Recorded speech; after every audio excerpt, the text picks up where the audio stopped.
143 million Americans were affected by cybercrime in 2017, and this is more than half of the U.S. adult online population.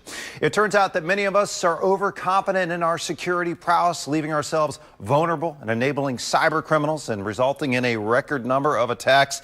Online security expert Kevin Haley, Director of Security Response at Norton Symantec, joining us now with much more on this. Good morning, Kevin.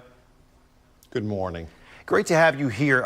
Some shocking statistics here. I mean, this security report unveiling things like hackers have stolen, what is it, $172 billion in just the last year?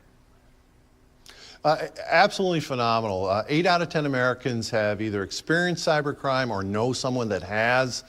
Average victim, the cost is $96, and they spend 20 hours cleaning up the mess afterwards. Unbelievable. We go online, I mean, for everything. Email, shopping, we put that credit card on there, and, you know, this is potentially high risk. I mean, let's just give us the big picture here. What are some things we should be doing?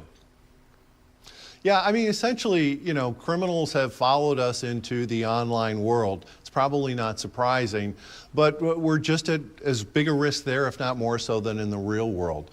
What we're finding is that people generally tend to be overconfident of their ability to protect themselves, get in trouble that way, or they use bad password management where they use the same password on multiple accounts, or they share their passwords with others. These people are much more likely, according to the report, to end up being a victim of cybercrime. Have to be careful with those passwords. We know that. Change them frequently, maybe come up with a little code system for each website. I don't know. This one kind of blew my mind. So 81% of U.S. consumers believe cybercrime should be treated as a criminal act, but yet 1 in 4 of us believe that stealing information online is not as bad as stealing in real life. What's going on with this? I mean, yeah, it's kind of an interesting thing. I think that's part of us kind of adapting to the virtual world. And I think some of it is it's so much easier to peek over someone's shoulder, look at their email, look at their financial information, where if it came in an envelope, we'd never think of opening it up. But because it's sitting there on a computer screen, we're more willing to do things that we wouldn't if it was real world based. Well, let's get to the elephant in the room then. Social media. I mean, we're talking about Facebook, Twitter, Instagram, the list goes on and on. Talk about how that factored into this survey. You know, social media, have a lot of us lost trust in it completely, or what would you say with the security there? Yeah, definitely showing that people have lost trust in social media, so their ability to protect their data and themselves when they're in those environments. I mean, I think a healthy skepticism is good.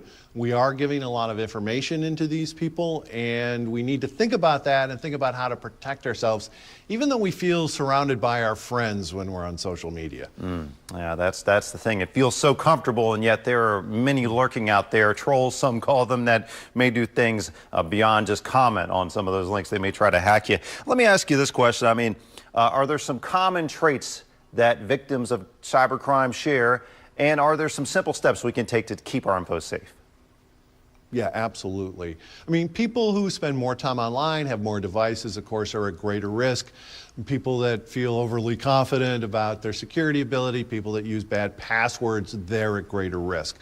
So don't reuse passwords. Make sure your passwords are good ones. Make sure you're putting passwords on all your devices, especially that home router and maybe that new smart thermostat you've bought, because attackers will get onto those and use them. Be very careful from messages you get on social media or basic email where there's a link or an attachment and they're trying to get you to click. If something seems wrong, it probably is. And of course, use good security software. You're going to need help. This is a complicated thing to protect yourself from. All right. Well, some fantastic tips, timely information. Kevin Haley with Norton, thank you so much for joining us, sir. And we'll be back with more Midday Maryland right after this. Stay tuned.